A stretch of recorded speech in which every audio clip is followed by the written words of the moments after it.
Welcome back to the desk. I know it has been a while since our last Voyager video, but circumstances and excuses, never mind any of that. In this video we're going to be doing the necessary filling and light blocking and what have you before we can move on to the final detailing paint steps. Now, that does mean this video is going to be quite a lot of either fast-forwarded or cut content, because let's face it, you've seen me fill stuff, you've seen me sand stuff, you've seen me mask stuff, and then remove the masking, and I'm talking for too long, so let's get right into it. So, the first thing I'd like to note is that, well, you can see I've moved the camera from the side to the overhead, because that worked far better when it was in the overhead position before I moved my room around. The second thing, I've now fixed my Bluetooth microphone, which is probably just, you can just about see that at the top of the frame there. Assuming I didn't just deafen you with horrible movement noises. So hopefully the audio will actually be of a reasonable quality, because frankly nothing is really quite up to scratch. This is my favourite microphone that's been broken for a while. Okay, back to Voyager. What we need to do first is fairly straightforward. We need to fill in the gaps. But before we can do that, we need to mask it all off. Now there isn't too much of a seam on the underside. And there's a little bit basically on some of these bits. So I guess what we'll need to do is just play on the side of caution and just do fill in the gaps along the holes section, even if it's not really that necessary.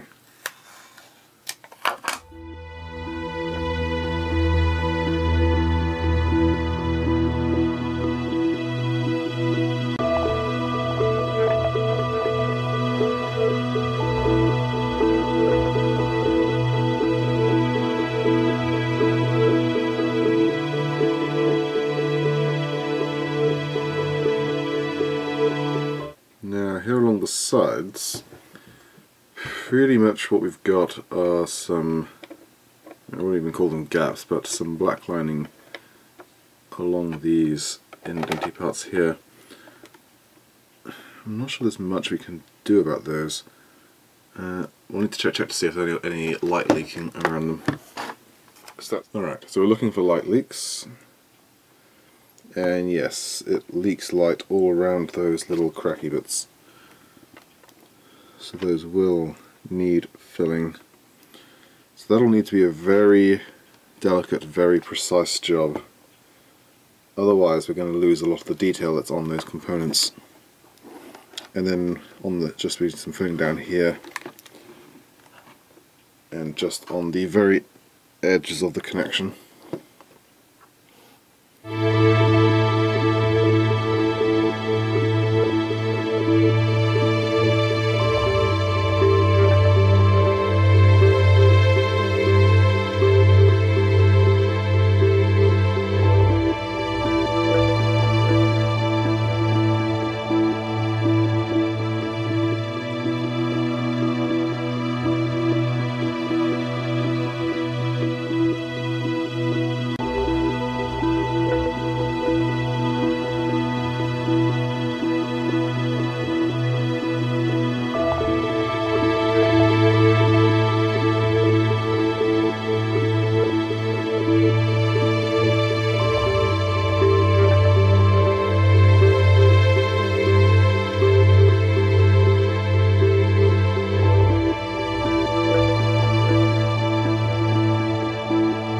Now we come to the far more difficult part.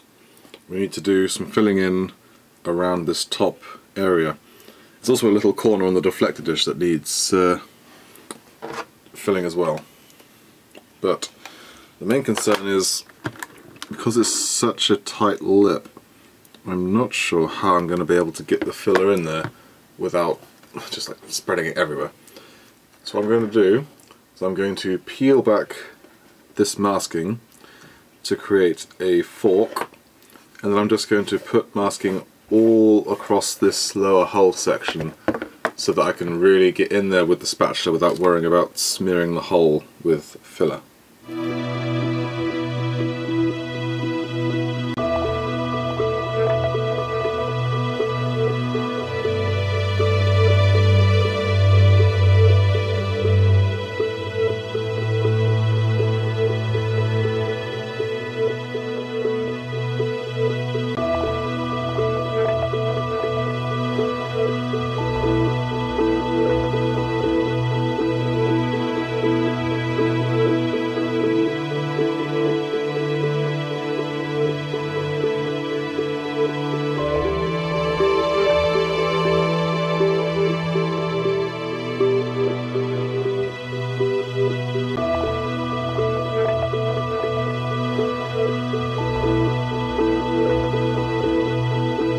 Right, it's time to start putting it on.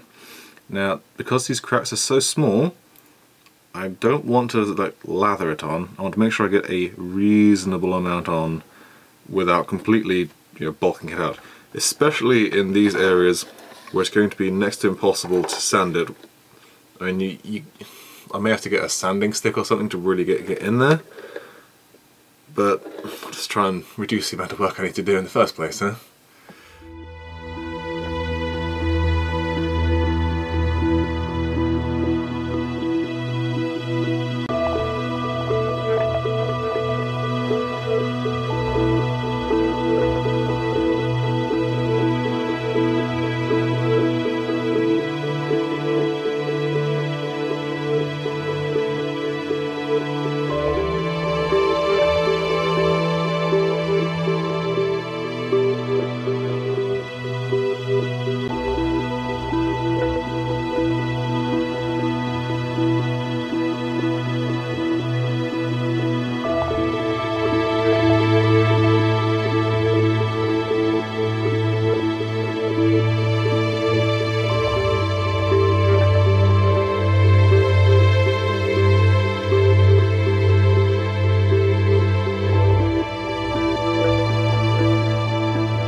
With that fully dry and checked for light leaks, it is time for us to take our sandpaper. It's going to be a medium, and I'm also going to, on details like here, where there are these ridges for whatever the hell these are, I'm going to very carefully try and make sure that I try and restore those ridges and just make sure that the edges are completely cleaned up as well. Then once I've done that, I'll switch to the fine, and then we can figure out how we're going to paint this. It's probably going to be a case of masking off all the windows and what have you again, and then very lightly spraying the affected areas to wash out the white.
Alright, that's all of the filling, sanding and cleanup that needs to be done. Now, this is the tricky part. This will be the final time that I need to put any grey onto the model. So what I'm going to do now is I'm going to carefully mask off the windows and all the other clear pieces on a far more individual scale, and I'll hit the whole thing with one final coat of the grey. Then I can remove that masking, do all the hand detailing, and then we can hit this thing with this first layer of varnish, which will of course be a gloss coat, onto which we'll put the decals, and then hit it with the final coat of the... I'm still not decided between matte and satin. I'll probably go for matte, but I don't know, I'm still thinking about it. But that'll do it for this video. As I said before, lots of masking, filling, sanding, masking, filling, sanding. But in the next one we'll see how badly I can cock this up when I go and do the final coat of paint, which is where it's all going to either go stunningly well, or I'm going to miss out a few windows and accidentally fill them in. Let's remain optimistic, shall we? Because we all know that it's the gloss step where I screw things up, like my poor Colonial Viper. Whoops. It's not actually dusty, that's the gloss. It's terrible. I tried to do gloss in winter, and it's November now. I'll try not to have the next video be quite so far apart. I'm pretty much done settled with all of the sorting out the audio, the desk in its new place. I haven't moved the light yet. I do need to do that because right now it's terribly shadowy on this side of the room, and my desk just happens to be beneath where you are right now.